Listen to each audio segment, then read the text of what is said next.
Coming up on Now See This. A big-time bad guy bashes into a bystander. It's a head-on collision. A big air motocross rider smashes into a sand dune.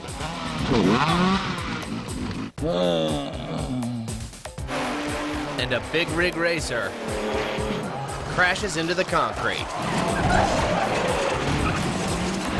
There's some close calls and a big fall. And it's all new. Think you've seen it all? Now see this.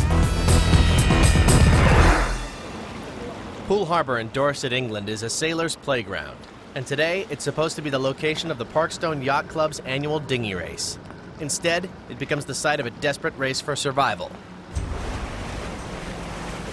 It's a big harbour, very big harbour, and it's just one way in and one way out, and it's a very narrow entrance, and all the water funnels out through there, and it can be very strong tide. An unusually powerful ebb tide has pinned a small crew and their vessel against a massive ferry. A rescue squad tosses the sailors a line and tries to tow them away from danger, but there are problems. It was pulled off by another vessel, not one of the lifeboats, and the line either snapped or came off the boat, and with the tide so strong it pushed it straight back alongside the chain ferry. The 18-foot dinghy is pitched about like a piece of driftwood. It starts taking on water at an alarming rate. In a flash, the waves overwhelm the boat. 3 people go into the water, but only 2 pop up. 72-year-old crewmate Pamela Stewart is pulled under the ship. The rescue crew races around to the other side, but there's no sign of Pamela. I was, very fearful that she could be trapped in the yacht, in the wreckage, or just be kept down and, pinned underneath the ferry. While Clark and his men search for the woman, other rescuers focus their efforts on saving the 2 men clinging to the ferry.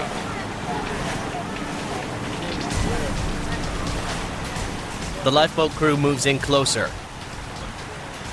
But the harsh waves threaten to crush the victims between the ferry and the raft. Rescuers must work fast. Pulling the men out won't be easy. The water has a firm grip, and it's not letting go.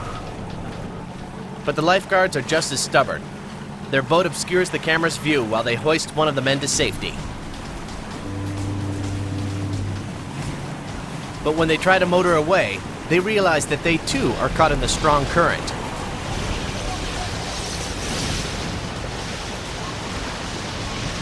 Another more powerful boat has come in to tow them to shore.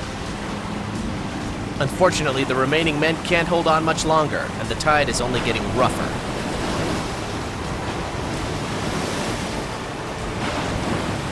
With sheer determination and his last bit of strength, the man hauls himself out of the water. Finally, the men are out of danger. But what about the 3rd crewmate? Thought that she may have drowned or got trapped in the boat. Pamela was stuck under the water for over a minute, but miraculously, she resurfaced on her own. She is taken to the hospital where she makes a full recovery. Maybe there could have been a fatality. I think she was very lucky, really. But it takes more than luck to survive an ordeal like this. It takes skill. The kind of skill the Poole Harbour lifeboat crew thankfully possessed. I'm not very good at a lot of things, but I'm very good at doing this. Anaheim, California. Moments ago, one of the suspects in this SUV used a wheelchair to fool security guards at a hotel before they robbed the place. Now the 2 men are terrorizing city streets. And if they were sinister enough to pretend to be handicapped, there's no telling how far they'll be willing to go. Fearing for public safety, ground units have backed off in the hope that the driver will ease off the gas. There were no cars behind him. They let him go. The CHP units overhead just maintaining a vigil on him. But apparently that did not slow him down whatsoever. For law enforcement, there are no easy decisions. If they move in to knock the rampaging vehicle off the road, they risk injuring innocent bystanders. But if they do nothing and people get hurt, they also will have failed. He's coming up to a busy intersection right now, not even slowing down. He's got cross traffic. Let's see what he does. He's getting into the right lane and blows right through. Look, you can see many, many motorists in the area completely unaware of what's going on here. The driver charges through traffic like a renegade bull. And when one vehicle unwittingly boxes him in, he plows it right out of his way. Moments later, the suspects are barreling over pylons and jumping the median into oncoming lanes. This person is doing absolutely everything he or she can to get away from the police officers. And it's working. In order to keep up, police have to decide if they're willing to take the same kinds of risks the suspects are. At last, when the suspects careen towards a less populated part of the city, police have a clear choice. One unit speeds ahead and tries to pit the SUV, but the driver seems to anticipate the patrol car's every move. As you can see, that officer tried his best to do that pit maneuver, but apparently this person just kept his foot on the gas, keeping ahead of the officer just a little bit. Desperate to shake the officer, the suspect thunders into oncoming lanes of traffic. But when he slows down to make a turn at the next intersection, the dogged officer is right on his heels. He's got a T intersection coming up with cross traffic. The person is just going ahead and turning, just going to turn, very, very, very close turn there. Suddenly, the police realize where the suspects are headed, the nearby interstate. If the driver was out of control on surface streets, officers can only imagine how he'll be on the highway. Now may be their last chance to safely knock the SUV out of commission before speeds hit triple digits. But what happens next goes beyond the officer's control. Here comes the CHP officer right there. Perfect place to do that pit maneuver off into the opposite direction traffic. He's coming onto the off ramp, opposite direction traffic. He's got a moving van ahead. There it is, a head-on collision. Head-on collision right with another SUV. To avoid being stopped, the suspects bounded across the median and charged up the exit ramp. The oncoming minivan had no time to react, and the results were devastating. The officers are stunned to see the driver immediately jump out and give himself up. The man's partner is also conscious, but he needs to be coerced from the vehicle. At last, both suspects are in custody, where they face charges of robbery and felony evading. Meanwhile, rescuers check on any victims in the other vehicle. Thankfully, there is only one young woman on board, and it's a miracle that she suffers only minor injuries. Throughout this pursuit, officers were faced with tough decisions, but it was the driver's decision to go the wrong way that ended the chase, and he was lucky it didn't end his life.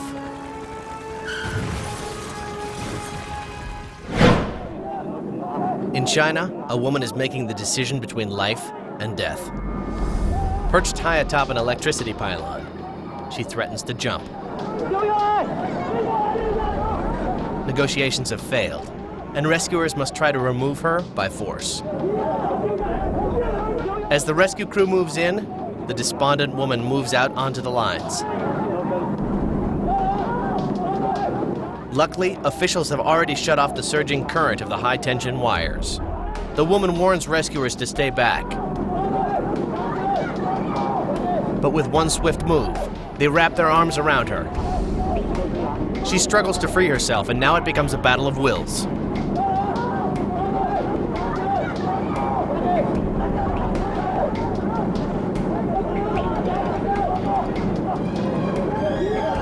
Unfortunately, the woman has gravity on her side.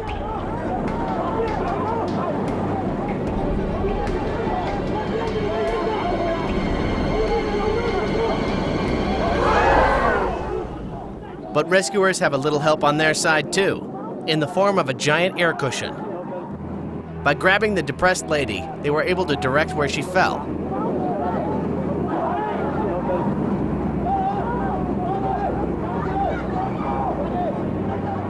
The woman is rushed away for psychological evaluation, and while police couldn't keep her from jumping, at least they were able to choose where she landed.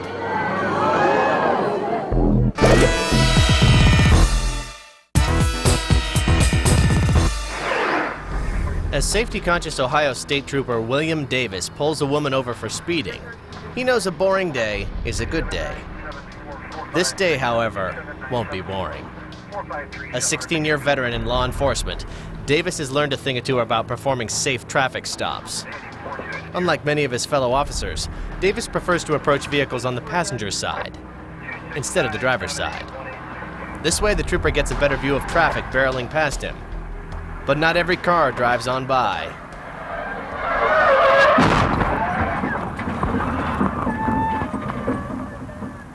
Inside the white car, the rattled woman screams in pain and confusion. Trooper Davis radios for help as he staggers up to the wreck to check on the woman. She seemed to be hysterical, and I was trying to calm her down and make sure that she didn't have any injuries or check for injuries. The woman suffers from severe bruising, plus a head injury. She'll be fine, but she needs medical attention. Meanwhile, the trooper's own rattled mind is reeling back to what just happened. A driver, startled by the traffic stop, cut off another vehicle, causing it to skid out of control and smash into both the parked patrol car and the woman's vehicle. The trooper's ability to see the accident coming gave him just enough time to bolt out of the way. I didn't have time to think which way to go, which way to move. I just ran. Had he been on the driver's side of the woman's car, things would have been much worse for Officer Davis. Thankfully, he had recently changed his procedure. We've already had one officer get struck handling a crash prior to this. So therefore, I was very cautious of what could happen and what might happen. That extra vigilance may have saved his life. While all the civilians involved in this crash are rushed to the hospital and treated for serious injuries, the officer gets away with only minor abrasions from flying glass. Thanks to equal doses of caution and lightning-fast reflexes, Trooper William Davis was able to respond to this accident instead of becoming a victim of it. On the majestic sand dunes of Southern California, Mickey Diamond and Mike Sinkmars ride motorcycles freestyle. As they gracefully float across the picturesque backdrop, cameras capture every trick for an extreme motocross video. Both riders are experienced professionals and hold world records for distance jumping. But they want to branch out.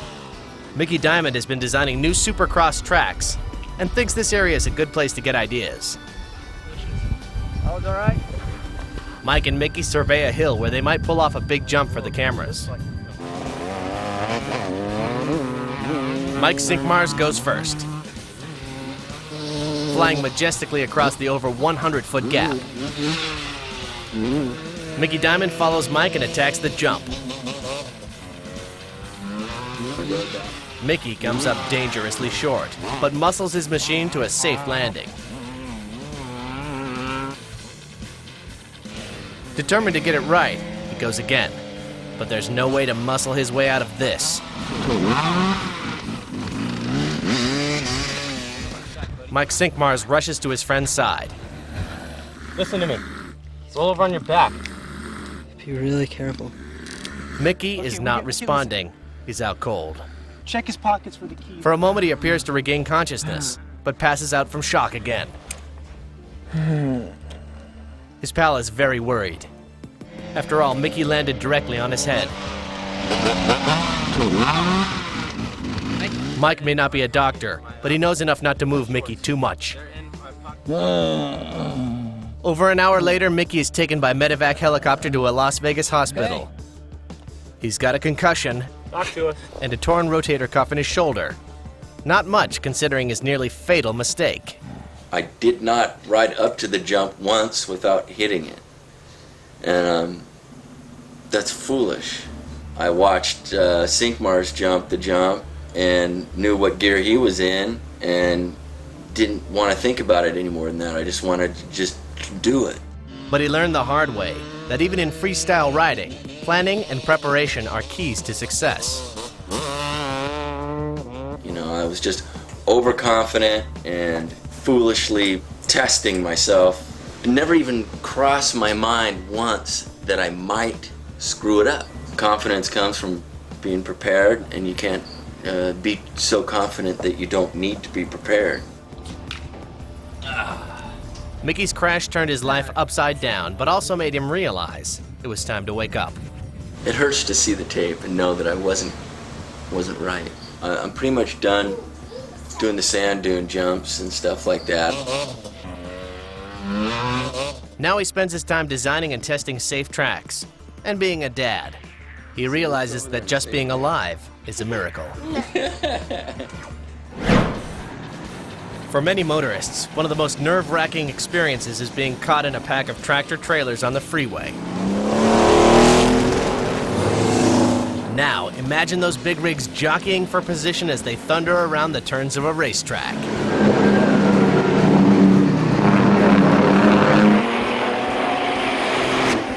Sporting engines with up to 900 horsepower, these 12,000-pound juggernauts storm along the asphalt like rampaging dinosaurs.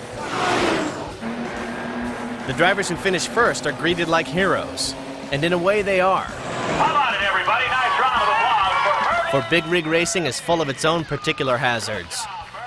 After all, these trucks weren't built to take tight turns at high speeds. And many times, centrifugal force wins out. Back up your way. The trucks also cough out huge quantities of exhaust, which can turn day into night and make the track nearly invisible. And when a big rig wipes out ahead of the pack, it takes a combination of skill, hydraulic brakes, and total luck to avoid a pileup.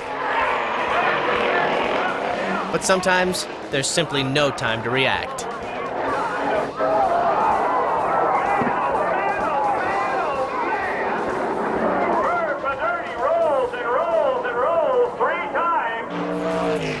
It's Big Rig Racing Day at the Race City Motorsport Park in Alberta, Canada.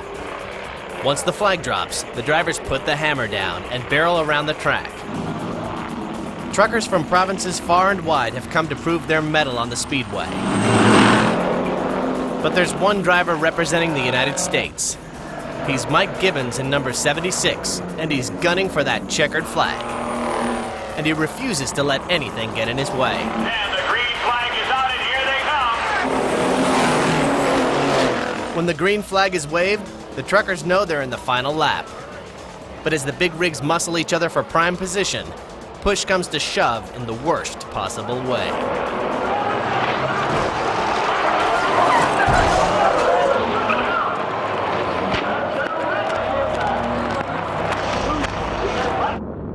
Another truck clips the back end of Mike's rig, sending it into a decimating spin against the concrete barrier.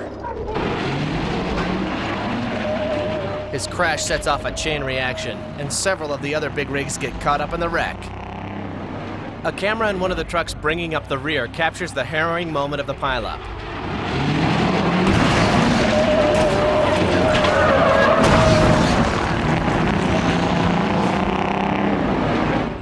As the smoke clears, the truckers whose rigs are still running pull off the track and into the infield. The drivers are dazed, but they emerge from their trucks on their own. All except one. Mike shows no signs of life. Emergency crews arrive, then quickly pry open the passenger door of the totaled big rig. Concerned spectators look on anxiously. Inside the cab, rescuers find the driver slumped over his wheel.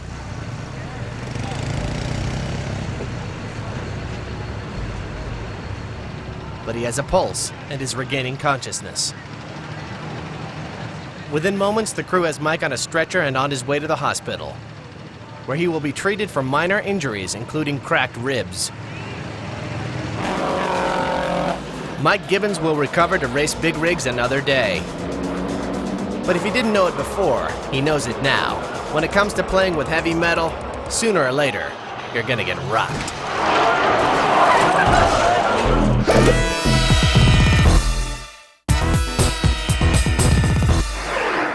Orange County, California. Police are pursuing a man they tried to pull over for erratic driving. But this guy is much worse than erratic. In a profanity-laced 911 call, the driver Dean Michael Wills tells the dispatcher he has explosives and is going to ram his car into innocent people if the police don't back off. Between this threat and pursuit speeds of up to 125 miles per hour, Highway Patrol and Sheriff's ground units consider breaking off the pursuit. Westbound on the 22 freeway, 120 miles an hour.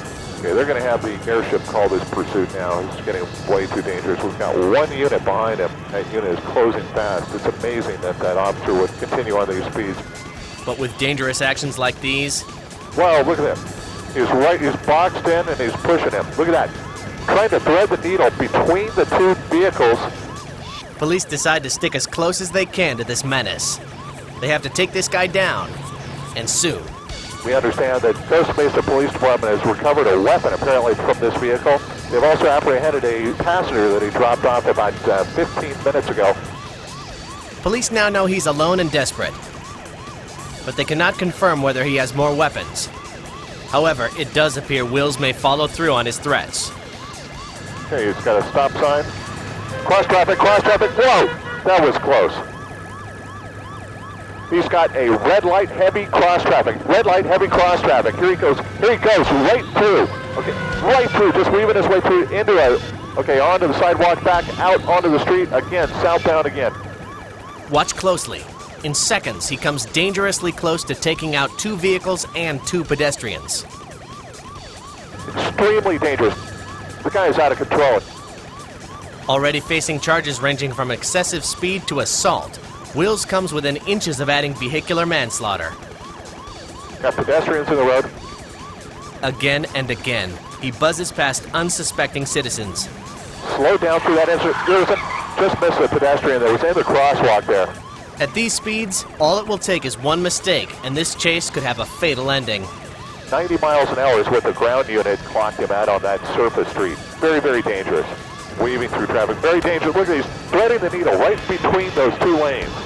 He's got 4 police cars behind him, 2 police helicopters overhead. As soon as he gets a little bit of clear traffic ahead of me, he just goes for it. Police are not having any luck stopping Wills.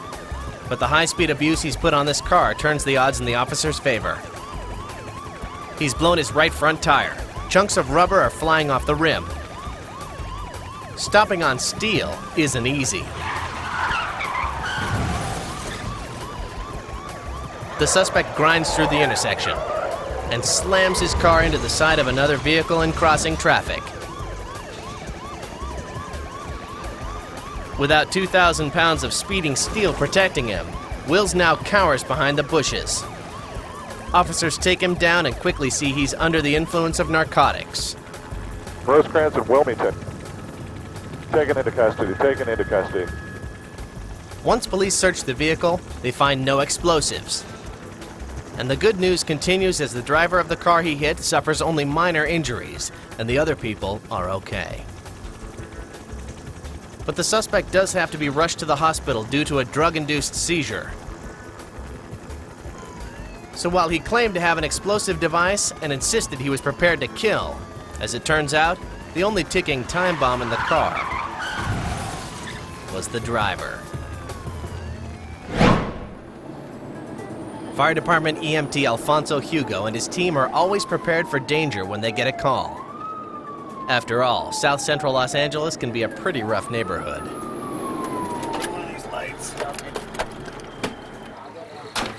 But tonight turns out to be a very different kind of emergency. They arrive on the scene to find 33-year-old Zora Thompson lying on the sidewalk. She's about to have a baby. Right now. When Zora's contractions started, her mother called a family member to drive them to the hospital. But that ride couldn't get there in time, and Zora has gone into labor, right here on the pavement. These paramedics get calls all the time from women in labor, and they usually have time on their side.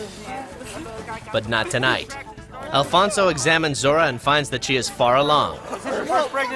Very far along.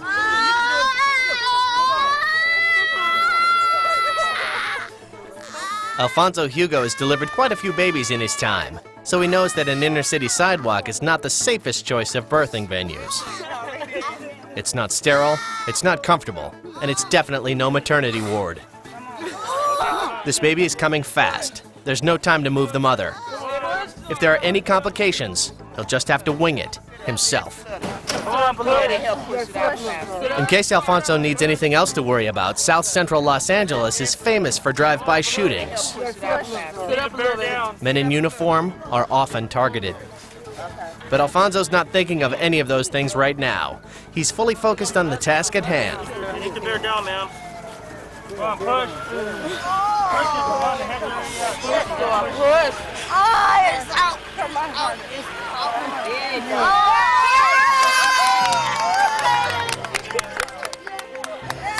Oh, look at it. And he's crying. Oh, bless your heart.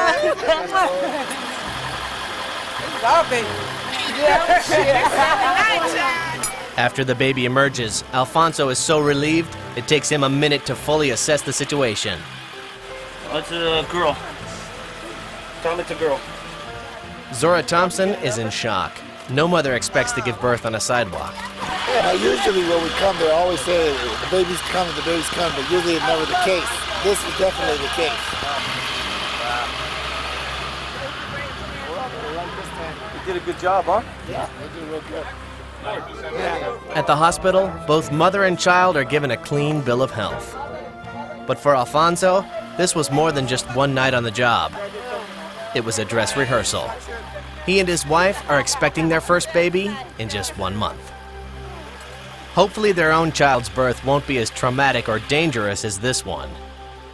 But if it is, little Alfonso Jr. is in excellent hands. Just another day.